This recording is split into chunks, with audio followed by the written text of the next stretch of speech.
Good morning, Morai V'Rabotai, Bruchim Abayim.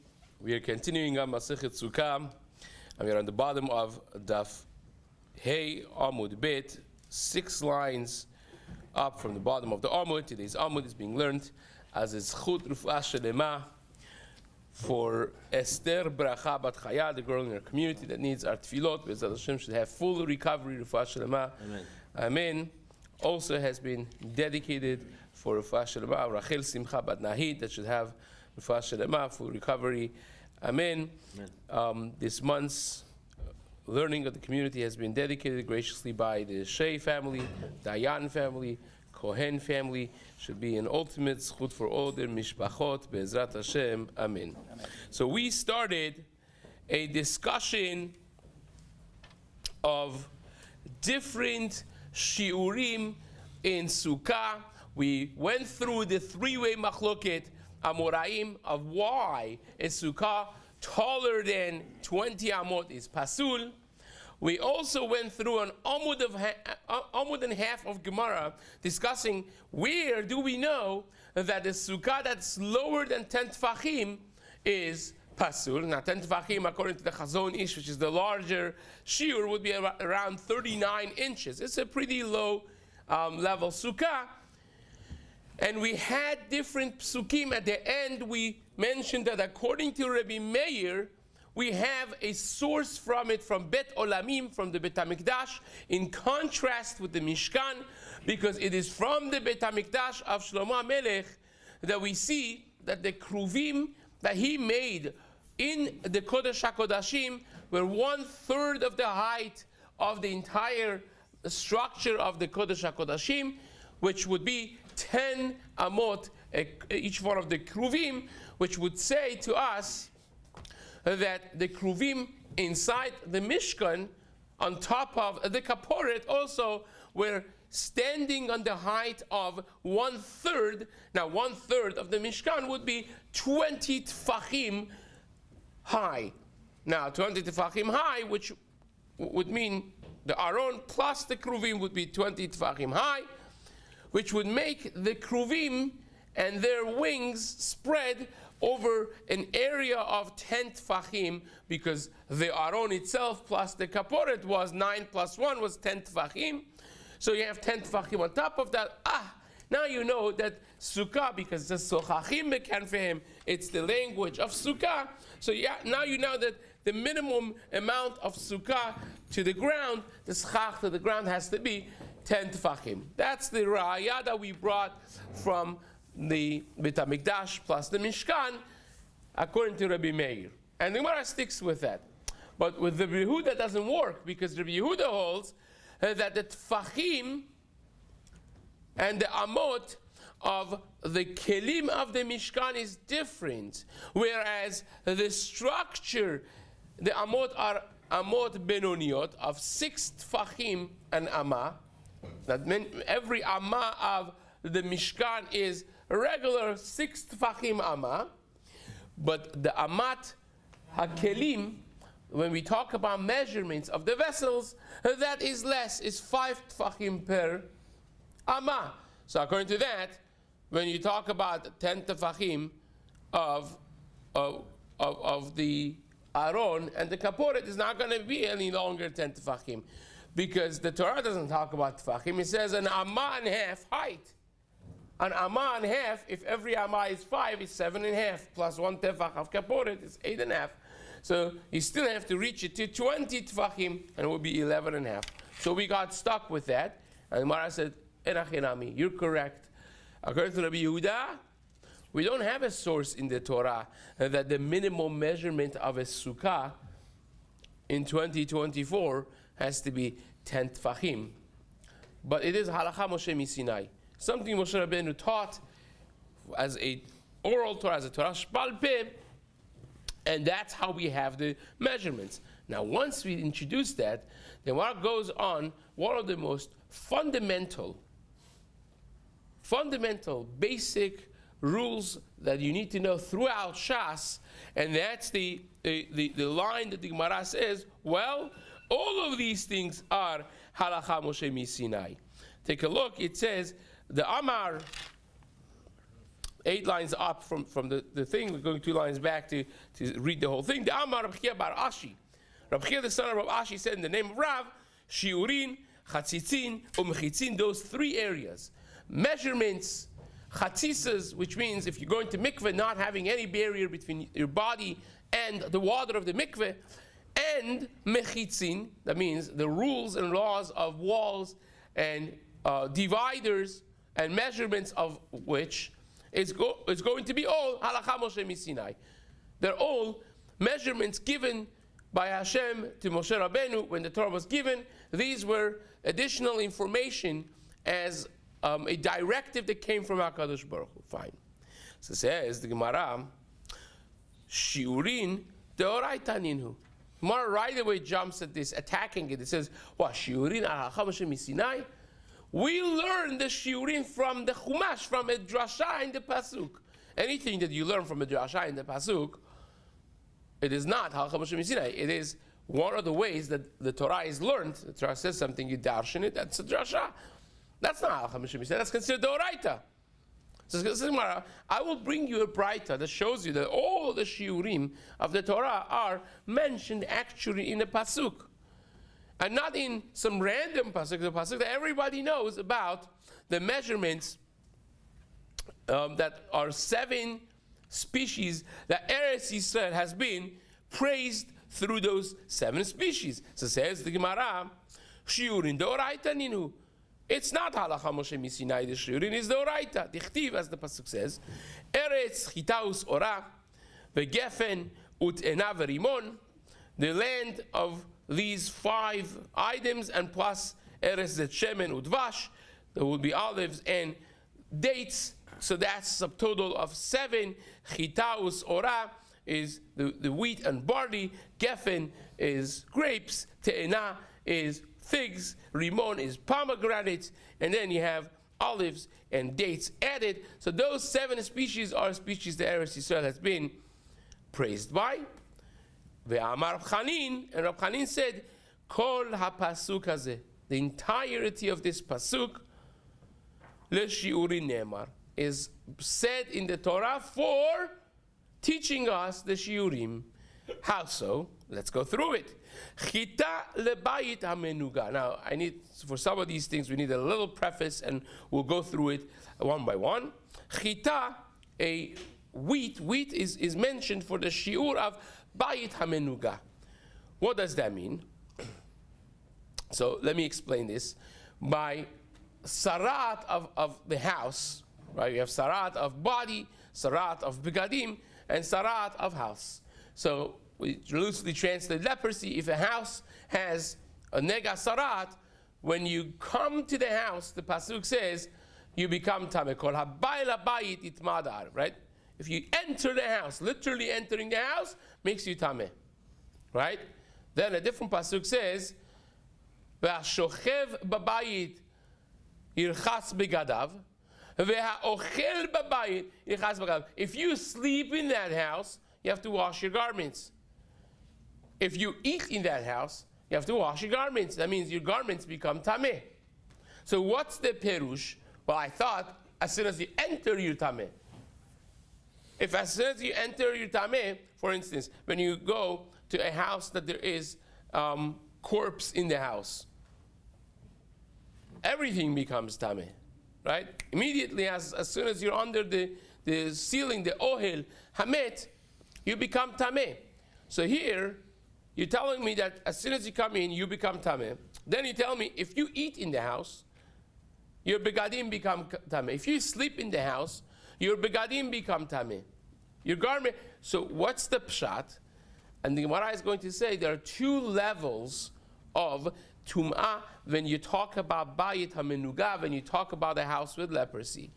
When you go in, immediately, upon entering, you become tameh. That's for sure.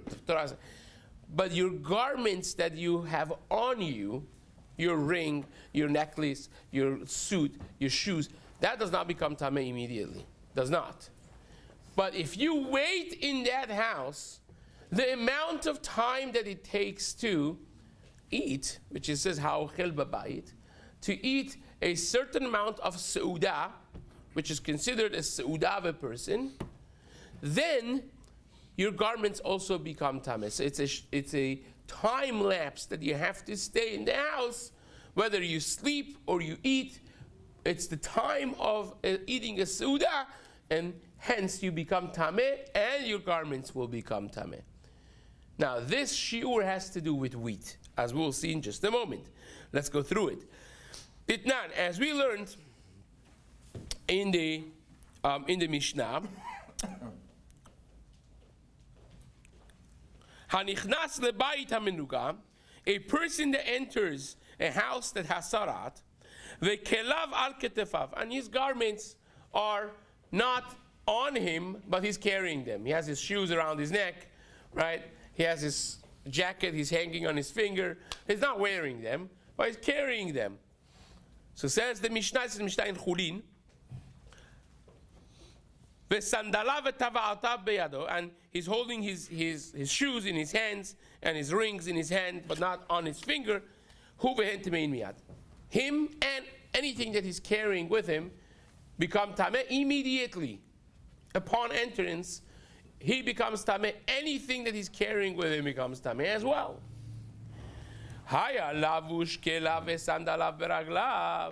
If he was wearing his jacket, not holding it on hanging it on his finger, but he's wearing his jacket, and he's wearing his shoes, and his rings are on his hands, on his fingers, he's wearing them, so to speak, then hu tameh miyad, he becomes immediately tameh upon entrance. But his garments are all tahor. They stay tahor until he stays in that bayit hamenuga, the time lapse that it takes to eat a seudah, achilat pras. Now, what is achilat pras? Now, achilat pras is a shas concept. You need it literally everywhere. So therefore, it's important to know it. Really, the sugya of this is in Masechet Eruvin and Daf Pei Bet, right? How do you remember that, by the way? Full belly, right? Pei Bet. Full belly is eating amount of eating a seudah, right? One seudah is kedeh achilat pras.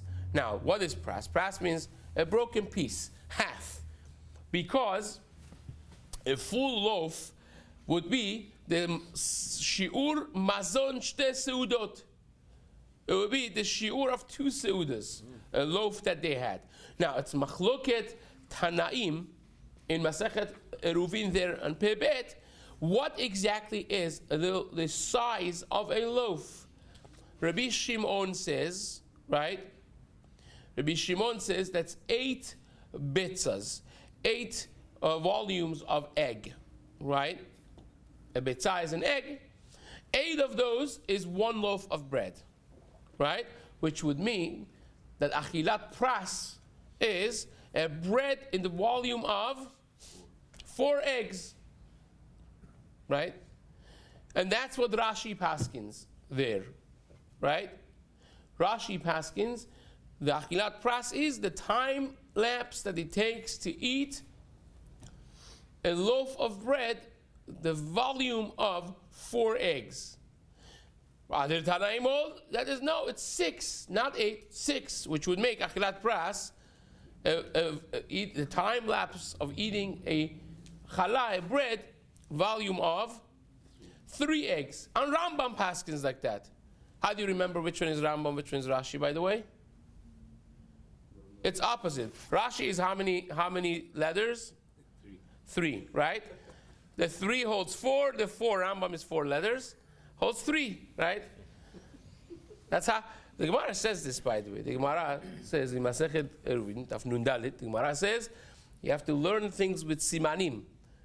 Agmereh besimani ve'adkereh betedamile. You learn things with making signs for yourself, and you remember it with things that are similar, and that's how you remember. You think 90% of people are going to just remember this in a day from now, or after Shaharit for that matter, right? You say that's how it works. But you remember, Rashi is 3 letters, he holds his 4. Rambam is 4 letters, he holds his 3. And this becomes, again, a very relevant halachic aspect because shiur achilat pras is needed everywhere, right? Everywhere. Now, on Yom Kippur, if a person is sick and he's eating shiurim, right? Well, the shiur that he eats has to be with a time lapse more than achilat pras, right? In every, in Even Ha'ezer, in Chod Yichud, you need it. You name it, we need this shiur all over the place. So what does that have to do with chita, you ask, right? So this bread that we're talking about could be a rye bread, could be a wheat bread, could be spelt, could be seorim, right? Could be barley. Now, a lechem seorim, bread made out of barley, is much harder to eat than bread that is from fine, flat, white flour of chitim. It's much more pleasant and much easier to chew and to swallow and to eat. So it's a faster shiur to eat lechem chitim than lechem seorim. So which one is it? Any lechem? Like, those people who have to, for health reason, eat like Ezekiel bread, and they feel very, very biblical when they eat it. It actually has all the psukim written on the things, which is have a she'elav geniza, thanks to Trader Joe's, right? But they eat it and they pretend they're eating like man me'en olam haba. They're forcing themselves in every second of the process. But of course, it's not the same thing as eating a properly made sifted nice flour, right? It's much faster. It goes much easier. So the Gemara says that's going to be lechem chitim. It's a shiur that's measured by lechem chitim. It's the fastest way you could eat a normal seudah, volume of a seudah of lechem chitim. Hence the shiur of chitim over here. So says the Gemara. Let's read through this.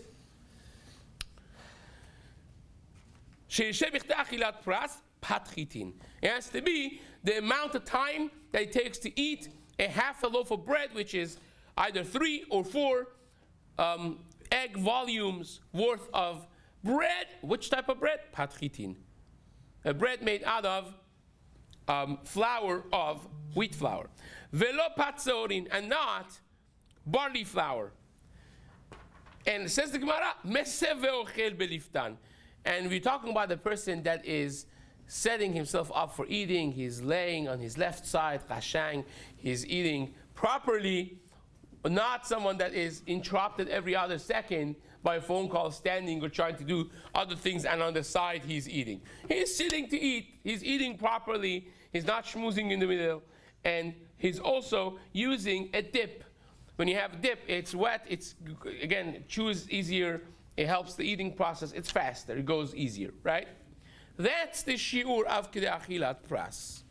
But you see that you need the shiur of chitim over here. So that's chita. That's 1 out of 7. Is there like a minute time associated? Yes, there are. I was afraid you're going to ask that. Like anything in Judaism, it's like it's like a 5-way machloket poskim. It goes anywhere between 3.5 minutes to 9+ minutes. Right, those people are, of course, different people. We're talking about average. These things are averaged out between people. But again, it's like the shiur of saying Shalom Alecha Ribi, which is, Kedei Dibur, which is also a Shas concept. And you'll have people who will say, well, it takes 2 seconds to say Shalom Alecha Ribi, right? And others measure to say Shalom Alecha Ribi, and that, of course, takes about 0.02 seconds. But it depends. Is that a normal way of speaking to your rabbi or not? I guess a lot of the cultural things about that has changed. So that depends how good the dips are. That depends how if the Moroccan dips are better. That's correct. So says the Gemara. That's 1 out of 7, right? Seora, what is the shiur in the Torah that has to do with barley? That's pretty straightforward. Ditnan. We learned in the Mishnah, this is in Ohalot Perek Bet, the Mishnah says, Etzem kas'ora metameh b'maga u'masa. When we talk about the highest level of contracting tum'ah, the highest level is tumat mit. It's the tum'ah of a corpse. Now, tum'ah of a corpse, it doesn't mean that you have to have a 250-pound dead person to touch and then you become tameh. If you touch a bone of a dead body, which is as small as a barley, grain of a barley, that is the shiur that makes you tameh. Less than that is a different story. Now, this becomes very relevant even nowadays. Again, a group of people, one of my students was one of them, went to the concentration camp areas in Europe, and they're saying that this white stuff was surfacing on the floor. I asked the tour guide, what are these? So these are the bones of people who were mass buried, and every year with the wind and with the things, they surface up. And it's like, they're gathering these small pieces of bone and they bury them, they say Kaddish for them. A Kohen cannot do that, right? So it's like you go to these things, and if you're a guide or a rabbi for Eish or whatnot, you have to say, whoever is Kohen should stay away from that, right? That becomes a question right away. And it becomes even a question for doctors. Like, imagine you have a dentist or a periodontist and so on as a Kohen, and you have grafts for the thing, and much of these are from cadavers. It becomes a question. I'm not saying that is asur, because these are farmed bones. Even those who are from actual cadavers is not the bone from one human being necessarily, and so on. This is chemically treated and so on and so forth. But these become questions. If you have a bone, kasora, small, there's like a grain of barley that has tumat maga, does not become tameh in ohel, right? Ohel is a different thing, but you cannot carry it, you cannot touch it. If you have tumat maga and masa, if a kohen carries that, even not touching it, carrying it on top of something else, it becomes tameh, right? Even if you have shoes and you're not touching it, your body is not touching it, but you carried it with your foot, you become tameh. If you touched it, even though it didn't carry it, you become tameh, and the shiur is that much. If it's smaller than a keseorah, then it loses its potency, so to speak, to create tumat maga umasa as well. Rabbi Yochanan's son's thing, he was carrying something this small? Yes. As a tooth, Right? No, etzem, it says da garma da asira bir. He's referring to the Gemara in Masechet Brachot on page 5, for those who need a little brushing up on our previous Masechtes of Amud Yomi. But nevertheless, says the Gemara, that is the second out of 7 shiurim, and etzem kaseora, a bone of a cadaver, which is a corpse that is small as can be. But the shiur, which would divide between yes tameh and no tameh, would be etzem kaseora, a shiur of a grain of barley. So says Gemara, ve'eno metameh ba'ohel, but that does not create tumat ohel. For that you need larger body parts or major body parts, like a skull and so on and so forth, which we'll get to maybe in a different time. Geffen. What is geffen? So you say et eres chitaus ora vegeffen ut enavarimon. So what is geffen, which is grapes? Says the Gemara, keder revi'it yain lenazir. It is the amount that a nazir is prohibited to have. How much is it for him to be in transgression of the full deoraita and losing all of his nazirut and so on and so forth? Would be a shiur of revi'it of wine for a nazir. Someone that has made a neder, nazir la'azir la'Hashem, he has to stay away from, of course, all products of grape itself, the grape seeds and grapeseed oil, and any product and derivative of grape. But wine, of course, is part of it, and the shiur of that would be a revi'it of wine. So that's simple. Right? Now, the problem is, you see a massive tosafot over here on the side with Dibura Matchil Geffen, and you wonder what is not simple about this. Well, one of the things is because Rashi, we explained the Gemara, our Gemara, based on what Rashi says over here. What Rashi says in Masechet Eruvin Daf Dalet is a little different. It says it's an amount of revi'it of not wine but grape. Right? Now, revi'it means the revi'it halog. It's a measurement for liquids. So I understand revi'it of wine, but what is revi'it of grapes, right? So what I understand it is, it's a displacement measurement of wine. That means if you have a nazir that has enough grapes, if he's eating actual grapes, what's the shiur? Is it kazayit, or is it revi'it? So it means it's an amount of grapes that if you would put them inside a liquid of wine. And why is it wine? Because different liquids have different consistencies, and the displacement and laws of physics are dependent on consistency of every liquid that you're talking about. So the displacement of wine would be different than that of water, and enough grapes to have a displacement of wine worth of a revi'it of wine would be the amount of grapes that we are speaking about over here. So that's that's that. Again, Rashi says in revi'it yain b'sha'ar isure nazir, in the rest of the prohibitions of nazir, deika leman da'amar b'masechet nazir, in Masechet Nazir daf lamed dalet, we have a shita, the charsanim, velulavin, ve'alin, all of the things that we have as products of a wine.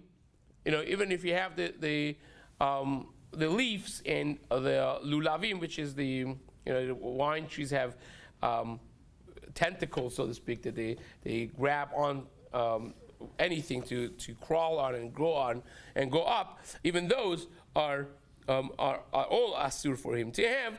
And there's a shita in the Gemara that all of those things are mistaref for shiur revi'it yain, she'im yitenam lekos maleh, that if you put it in a full cup of wine, enough of them until you would have a displacement of revi'it, a wine pouring out of this cup. Ve'eno domeh hameshaer bekos maleh mayim hameshaer bekos beyayin mishum deyayin avhu. The different consistencies of liquids will give you different displacement measurements, and therefore we measure it with wine. Fine. So says the Gemara over here. That's 3 down, 4 to go. Says the Gemara. What's te'ena? Te'ena kagerogeret lehotza'at Shabbat. Figs you need because of hotza'ot Shabbat. Now, one of the lametit melachot. In fact, what number of lametit melachot is it? Lametit, right? The 39th of the melachot is hotza'ah, is carrying outside the Reshut Harabim, or carrying from one reshut to another on Shabbat. And the Gemara spends in Masechet Shabbat number of dapim explaining what is the shiur of hotza'ah for every element in a regular life of a person, things that we deal with. But he doesn't talk a lot about different types of food, because all of those is kegerogeret. Gerogeret is a dried fig, and that is a shiur of hotza'at Shabbat for food items, and therefore we need te'ena, which is figs, for shiur kagerogeret, which is also fig, is a dried fig. So that's hotza'at Shabbat. Rimon, pomegranates, is for shiur tumat kelim. Ditnan, as we learn in the Mishnah, also in the same place in Masechet Oalot, speaking about the tumah. This is also in Masechet Shabbat, and in Mishnah in Masechet Kelim, and so on. Says the Mishnah. Actually, it's not in Kol, it's only in Kelim. Says the Mishnah, if you have Kol kele ba'ale batim shiuran kerimonim. All of the vessels of ba'ale batim, they are tameh unless they have a hole in it that will cause the keli, render the kli not usable, and then the tum'ah is nifka. What is the size of a hole that you have to have in a kli for it to be rendered not usable? Because if you have a small hole, so you start putting sesame seeds in it. I understand, but you can still put grapes in it, because the grapes don't fall out of a small hole, right? Then the hole little by little becomes bigger. Now you can't put those. You can still put, tangerines in it, and the hole becomes bigger. Then you can't put tangerines in it, but you can still put pomegranates. Pomegranates are pretty large, right? But if the hole becomes big enough in size of a pomegranate, then the kli is no longer considered a kli, and he loses its status of tum'ah because it's considered broken now. So that's why it says shiuran kerimonim. The shiur is the shiur of a rimon. The ad sheinikav kemotzi rimon, says Rashi, until he has a hole the size of a pomegranate. Still, Shem Keli Alav is still called halachically a Kli, umikabel Tum'ah, and it could be susceptible to Tum'ah, the fish barabayit chas al kela, because the owner still keeps it. Because I could still carry things in it, I could still store things in it. There's no reason for me to get rid of it. But once it has a hole that size, it's not worth keeping anymore, and no longer halachically carries the name of a kli. So therefore, even if he decides to still keep it, it's not susceptible to tum'ah. We covered that. Now, the zet shemen udvash we're going to discuss, because that's a little bit longer. We'll continue that, b'ezrat Hashem, in the next year. Chazaku baruch.